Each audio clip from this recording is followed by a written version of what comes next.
Hey, what's up, guys? I'm Cody the Coin Raptor, and today has been just an absolutely crazy day, and I've got a fantastic video for you. But before we get to that, be sure to hit that subscribe button to see my latest videos, and go ahead and like, and then also go ahead and follow my Twitter account for the most up-to-date information. So we had a massive news story today, and that is that the SEC has hit Kraken with a $30 million fine and orders the crypto exchange to halt staking in the US. And this right here is enormous. And the reason why it's enormous is because the SEC has failed time and time again to classify what is a security and what is not a security, especially when it comes to Bitcoin and crypto. So what they're doing here is they're legislating by suing these exchanges and these companies and saying this is a security and this is not a security.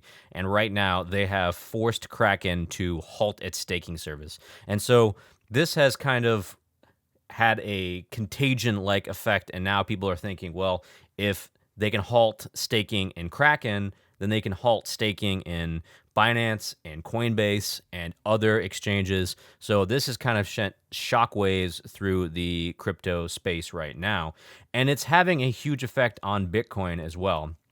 So if we go ahead and we take a look at the Bitcoin chart TA, what we can see is that Bitcoin has fallen below this vital support line right here at 22,480.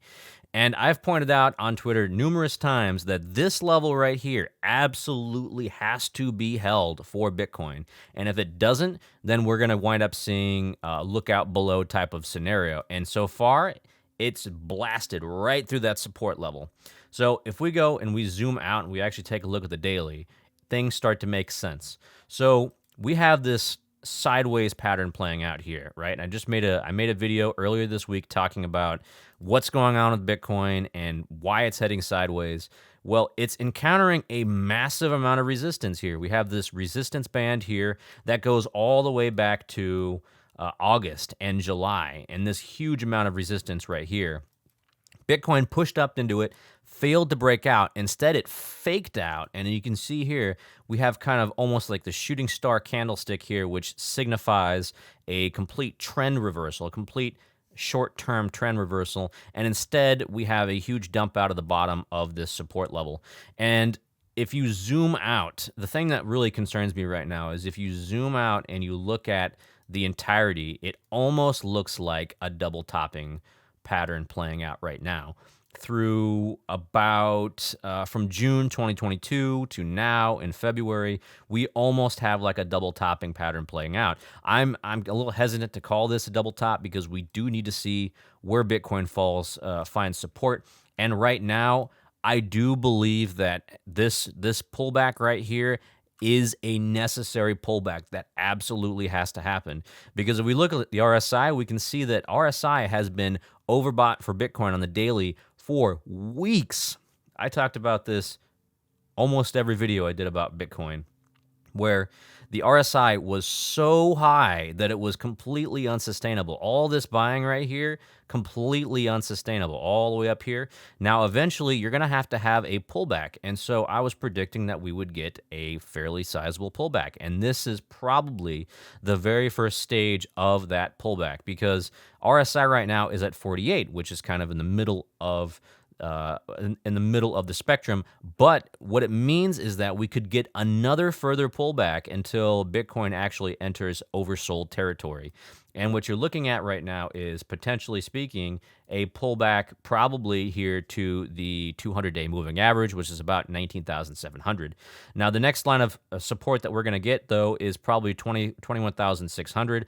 And then below that, you're looking at 20,600. And then below that, you're looking at 19,700. So those three lines of support would have to be crossed and would have to be completely obliterated for Bitcoin to get to this 200-day moving average. But I do think that this right here, this pullback is healthy for Bitcoin because, like I said, this right here, this buying was unsustainable. And the fact is, this huge run up here pulled forward so much demand for Bitcoin that it's only natural for it to consolidate and pull back a little bit. and it could pull back and then make a higher high, and then it would still keep the uptrend. So that's what I want you guys to keep in mind here. I am still waiting for Bitcoin to pull back in, at the very least, back here to 20,500, preferably back to the 200-day moving average, somewhere in that range, so that way I could make another buy and buy the dip on hopefully an uptrend moving upwards and eventually breaking out past this resistance band right here. Now, I want to go ahead and take a look at the Bitcoin funding rate. So the Bitcoin funding rate's not really telling me anything new. What it's saying, though, is that longs are strong and dominant, at least when it comes to derivatives. This is only for your perpetual contracts. So right now, for derivatives like futures, you're getting a long dominant kind of sentiment right now. We have not seen major capitulation yet in the futures or derivatives market. Now, the next thing I want to talk about that's been extremely important that I've talked about lately has been this Bitcoin NVT Golden Cross. And the NVT Golden Cross, as I explained a couple of videos ago, is useful for finding your local tops for the Bitcoin price. And yet again, it proves itself to be very accurate. I would say accurate more often than not, at the very least. And we see whenever it comes up into this red zone and then it exits this red zone, you tend to get a topping pattern playing out for the Bitcoin price. And that is exactly what happened. That is exactly what we got here. And you can see here, it exited this at about the 5th or the 6th of February, and then it came back down again. That's a good sign as far as I'm concerned, because that means that you have the topping pattern played out. If you zoom out and you look at the history of this NVT Golden Cross, you can see that it is fairly accurate for the most part, showing you the topping formations for Bitcoin in the last year or so. And so in that way, this was flashing a very, I would say, close top for the Bitcoin formation for the price action, and that proved to be correct.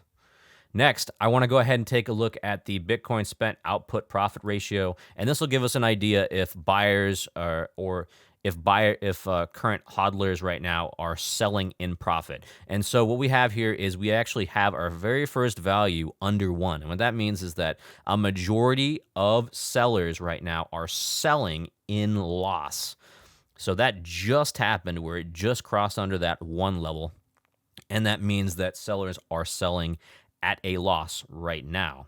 And this is something that I will be paying attention to very closely. Definitely recommend you guys check it out. It's on CryptoQuant. You can check it out for free, okay? Next, I want to go ahead and talk about Ethereum. So Ethereum, just like Bitcoin, also had a massive move downwards today.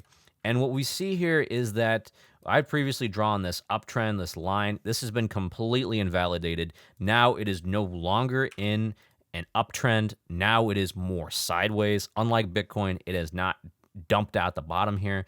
And what we can probably see is that retest at that 1500 level, especially given the fact that it could not hold this level right here, the support level at about 1563. And it looks like it's going to go sideways, or else it's going to even potentially come under this 1500 level. But I would say for now, it's probably going to at least touch that 1500 level. Now we're going to go ahead and take a look at our Binance coin. So Binance coin had this ascending triangle pattern here. Now, usually what happens with the ascending triangle is you actually wind up seeing a move to the upside, but instead we have a huge dump out the bottom. And so what that means, just like for Ethereum, that this uptrend has been completely invalidated. Now what we're looking at is more like with Ethereum, where you have a sideways range playing out here, in which you have this sideways kind of consolidation in this sideways channel. So with your Binance coin, it's more like Ethereum than it is like with Bitcoin, because it has yet to kind of dump out the bottom. I'd put support here at about 282. You could probably move this around a little bit, but I would say that this is probably fairly accurate here in the 280s. And then below that level, you actually have another level of support here at about 258 or so. That would be the next level of support. And just like with Ethereum, I'm expecting that Binance coin is going to come down here and retest this 282 level. Now, whether it falls through or not, that's a different story, and we'll leave that for another chart TA video. All right, So that's all I've got for you guys today. Let me know if you like this video. Let me know if this information was helpful for you, or if there are certain indicators that you guys like to look at and you want me to pay attention to. And let me know what you guys think about today's price action. Do you guys think it's actually going to move lower, or is this just a bear market bounce? Is this just a bear market rally and we're going to return back down to the lows? Definitely interested in hearing about that. But that's all I've got for you guys today. This is Cody the Coin Raptor, and I'll catch you guys in the next video.